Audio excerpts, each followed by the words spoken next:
This is the Out of Time Film Podcast, where your hosts Tom and John discuss everything from blockbuster films to TV and games like there's no tomorrow.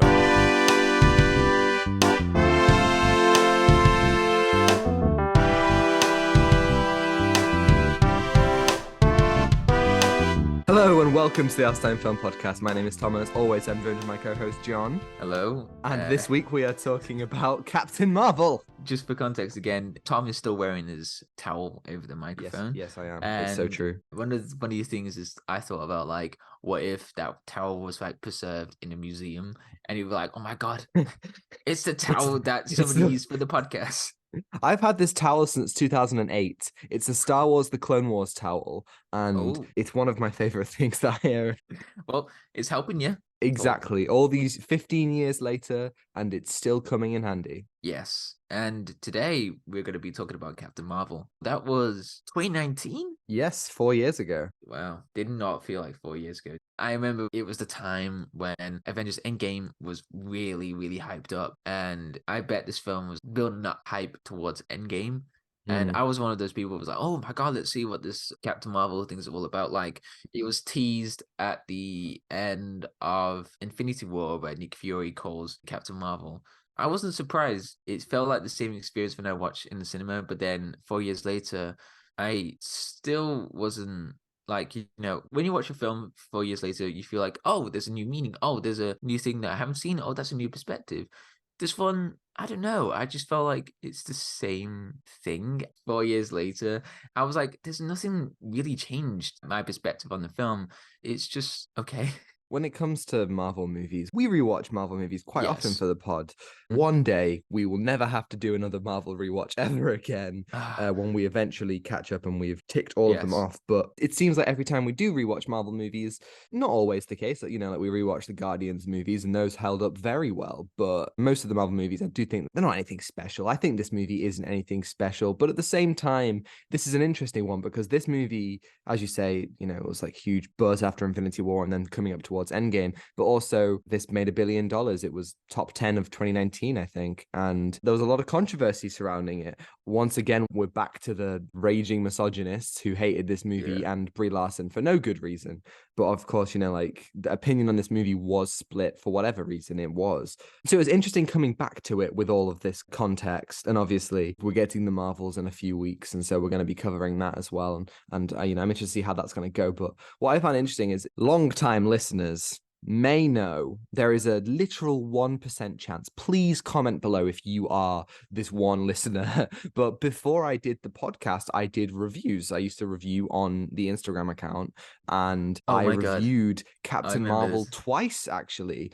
And twice. Yes. Yeah, I remember this. This specifically. I was like, wait a minute, that's twice. Yes. Yeah, I did it when it came out. And then across like 2019, I kind of became a bit disillusioned with the MCU. I was questioning whether all the movies were as good as I remembered. And so I didn't rewatch any of them. I just decided to re-review them, going off like what I'd cultivated from the internet. It's not the way that one should do reviews, but here we are again. And I'll tell you guys the score that I gave Captain Marvel back in the day later on, but here we are 4 years later, and now I have rewatched it this time.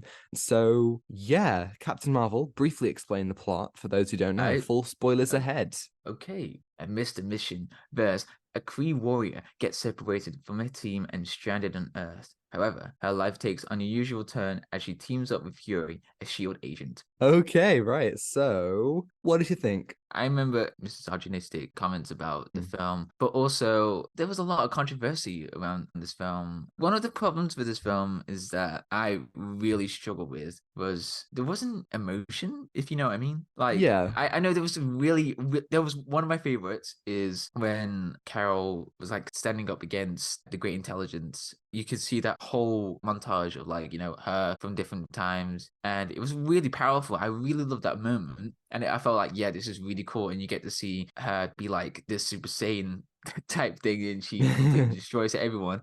I really loved that bit. That was a really cool, like, emotional bit. But I don't know what was the direction for Brie Larson for this not showing emotion. I hope I'm just the only one just thinking about this. Like, it was really hard to, like, trying to connect, like, is there some emotional weight on her? Is there something that I'm trying to connect? And it was, like, really hard to go through that. I hope it's just me. I was really, really trying my best to get through that. And it was really, really cool to see that moment in the film again. I was like, yeah, this is something that the film really needs. It needs something that has that emotional weight. I don't know. Yeah, well, I mean, I definitely agree. That is maybe the best moment of the film. You see Carol getting up and her humanity shines through. She tries again and she gets up when she's been knocked down. That's so amazing. That scene is great. And I don't think that it's Brie Larson's performance. I know that a lot of people do think that her performance is very stilted in this movie, but I think you're right. I think it is the direction. And I think that it's the direction of the plot as much as the direction of the movie, as in Anna Boden and Ryan Fleck's direction, which, is serviceable. They direct it fine. But I think it's more about the narrative that confuses me, because we get this whole like mystery of like, oh, I don't know my memories and all that. And then we basically learn everything we need to know basically within like 20 minutes when the Skrulls are like invading Carol's mind and they see all of her memories. That gives us everything we need to know basically, apart from some of the specifics about how she got into the Kree Empire. We basically are just told it all, and so we have information. It's literally the opposite of show not tell. It was just like, oh, okay, here we go, this just happened, so yeah, and this is how Carol got her powers and all that, and like, oh, there was a crash that happened, oh no, and the project and that. Yeah, we just basically just got told through dialogue. The only thing that we don't see is the whole like Tesseract and Jude Law's character being the villain. Yeah. And that's revealed later. But really, like, the whole time we are following Carol on this journey of self-discovery where she revisits old places and she gains back her memories. But the audience isn't alongside her. The audience always has this omniscient view where we know more than she does. And that's just not the way to follow this kind of character. I just don't really think that works.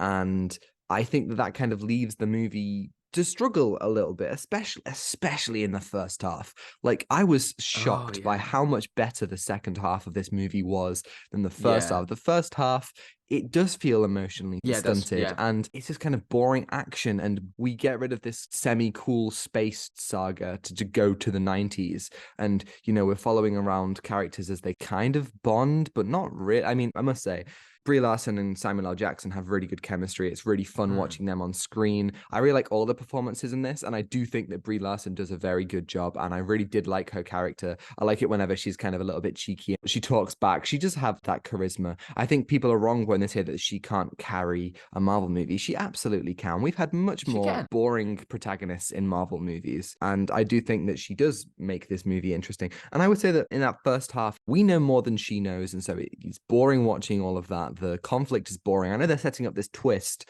but it's like, what's the point of setting up the twist if that leaves the first half, especially on a rewatch, it leaves the first half with so little to be desired. And it's not until we get to that second half where we get the stuff with the Skrulls and Talos, and we get the stuff with Monica and Maria Rambeau, and Carol kind of connects to her past a little bit more and has to struggle with what she has been doing and what this war has meant. It's not really until then that we kind of get to dig into some of the meat of this story, which I do think there's a lot to be explored, and it does the standard Marvel thing where there's not a whole lot to be gained from it. There's not a whole lot of meaningful exploration, but it's there. Yeah, I mean, there's a lot of potential to explore in the second half of the film, like with the whole thing with Supreme Intelligence, but also Lawson as well. Like, what is this whole mystery about the Kree and what they do? And it's only shown through only minutes in the first half, and just like, there's Jude Law's character. He's just there, and he's got this really weird motivation, and it doesn't explain anything at all what he's actually doing with Brie Larson's character. And it's just like, okay, what is motivation? It's just very, would you say it's one-dimensional or two-dimensional? I think it's pretty one-dimensional. There's not really a whole lot to that villain. He's just like, yes, I'd serve the Kree, and that's about it. Like, there's an interesting moment at the end where he says, I'm so proud of you. And you kind of see that he does actually care for her. And that would be an interesting thing to explore. The problem is that he's not really in this movie because they want to explore the Earth stuff so much more than they want to explore the space stuff. I understand why, obviously, you know, like they have to establish Carol and Fury's relationship.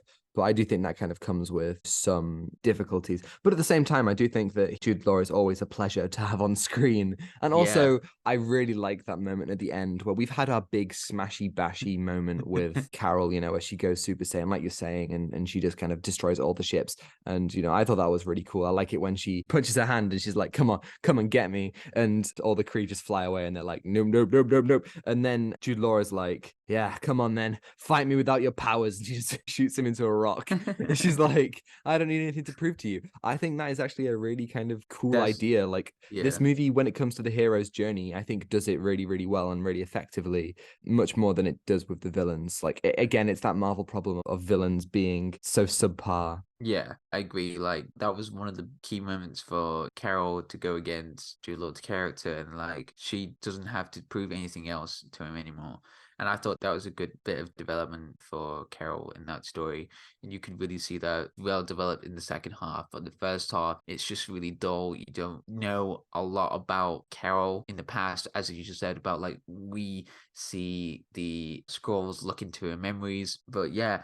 And one of the things was annoying about, you know, like if you want to foreshadow something in the story, you got Ben Mendelsohn as Talos, but also the head of S.H.I.E.L.D. And it's just quite funny when, if you're watching the film the first time, you're like, oh, I noticed that accent, and Keller is actually a Skrull. But one of the problems is that, Tom, do you remember the TV series that came out this year called Secret Invasion? John, I wish that I couldn't remember that show, but I do. I do remember it. Came back to me. I was like, wow, I wonder how this is going to link really well to Secret Invasion. Do you remember that in the story in Secret Invasion, Ben Mendelsohn's character, his wife, gets killed in the crossfire during Captain Marvel? No, I don't think so. I think she's supposed to die. Is it a different story? Oh, sorry. I completely misremembered. This is why Marvel is giving me so this brain memorable. Well, it's like after I'd finished Captain Marvel on Disney Plus is like, hey, you might like Secret Invasion. It's like, no, I will not like Secret Invasion. Thank you very much. But this kind of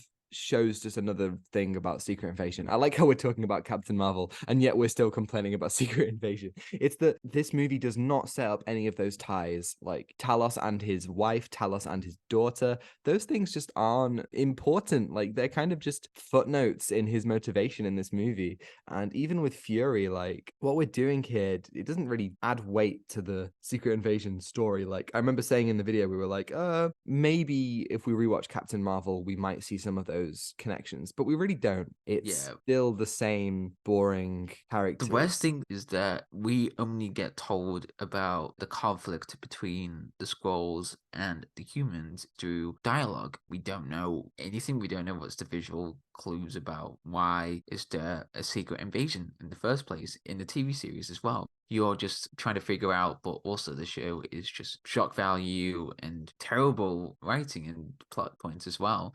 And this is now a review of Secret Invasion again.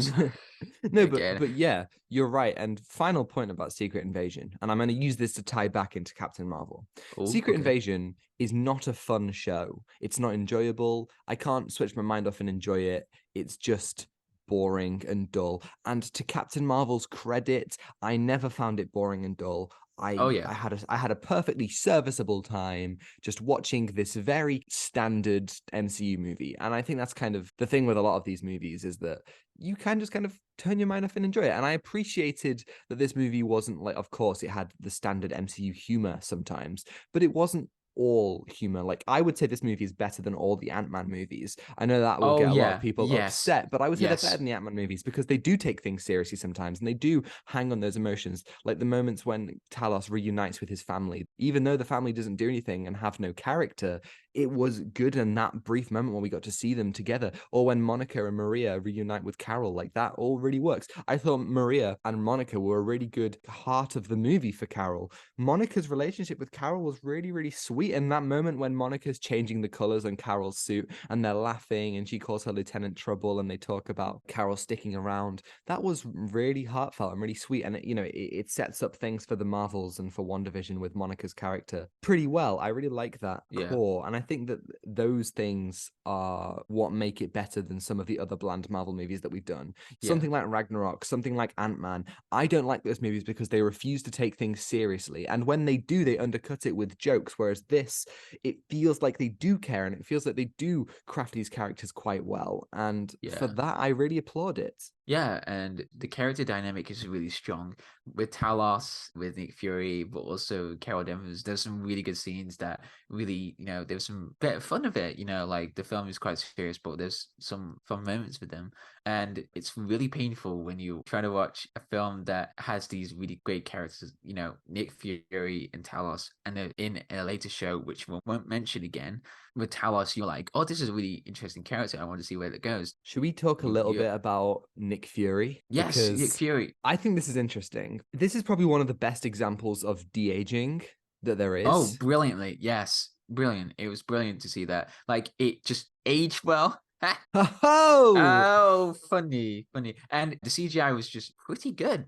Not gonna lie, the CGI throughout this movie had decent CGI. Yeah, and when you look back at the CGI in Marvel, there's some really good ones and some terrible ones. But this is a really decent one, and you can see that really well with Samuel L. Jackson's de-aging in that time. And then we got Agent Coulson, my boy Agent Coulson. Right, okay. Back. Coulson. Good to see you, Coulson. Why are you here? It's like, what, like, I was so confused as to his thing. And I don't know why Samuel L. Jackson's de-aging looks pretty good, but Clark Gregg looks like a toy. He looks plastic. It's the weirdest thing ever. That was so confusing to me. I guess they spent all the budget on Samuel L. Jackson. I mean, at the end of the day, a recast would have been better. I love Samuel L. Jackson and Clark Gregg, but just recast them, guys.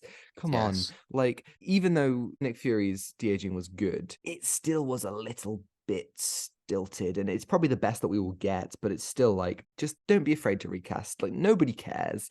But what I do care about is, and then this has been done to death, I can't really add anything to what has already been said, but Nick Fury's eye, in this movie we get the origin of how his eye is taken out, and it is indeed scratched out by Flerken/Cat, and I understand exactly what they were going for, but that's the stupidest thing I've ever seen. That is the most stupidest thing ever. Because, dear listeners, if you remember that legendary scene in Captain America: The Winter Soldier, Nick Fury, it was like, I trusted someone along the lines with that. Like, I trusted someone and this happened to my eye.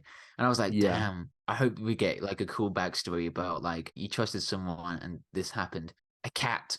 A cat that happened. Why did this happen? I was like in the cinema. I was like, no, it can't be. It can't be that cat. It's good to see young Nick Fury. That's really fun. But I would say that we don't need to see how he lost his eye. Just keep it a mystery forever. I think that would be a really cool thing. Like, we never know. And so much that makes Fury in the present day stories, like Winter Soldier, is the fact that we don't really know anything about him. As Iron Man says in Avengers, he is the spy. His secrets have secrets. And I love that angle of him. And we just don't need to see how he lost his eye like that. Come on, guys. That's so stupid.